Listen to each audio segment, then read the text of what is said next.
Uli na miss kita. Hala, ako din, be. Ang pangit mo pa rin. Hala, grabe. Ikaw din. Amoy bulok na bagang pa rin yung hininga mo. Gusto kitang sakalin. Ay, hala, be. Tingnan mo yan, oh. Di ba yan yung nagyabang sa JC na nagbakasyon daw siya sa ibang bansa? Oo, kilala ko yan. Pero isang linggo lang naman siya dun, eh. Hey, you two. What you are see? Ano daw? Oh, sorry, I forgot myself. You two don't understanding what to say to me because your English is disappear. Binahihilo ako. Kailangan ako makasapak ng bobo. Nga lang akong bahala. Hoy, ang kapal ang mukha nito, pa English ka pa, ay mali-mali rin naman sinasabi mo. Saka isang linggo ka lang naman nagstay sa ibang bansa, pa ganyan-ganyan ka na, ay mukha ka pa rin naman talangka. What?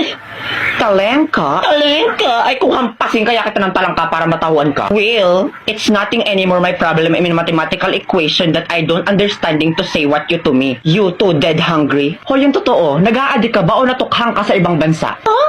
Why is me going to be addict?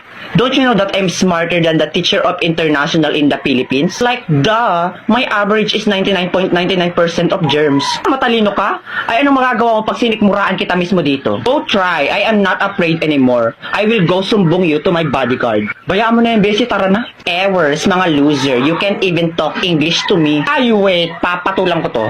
You little bulwak na inidoro, you're making me irritate to the functionality of my brain that can sampal you little bigger booger that the size of your booger is 200% kilometer per hour with bacteria. Now B, it's your turn.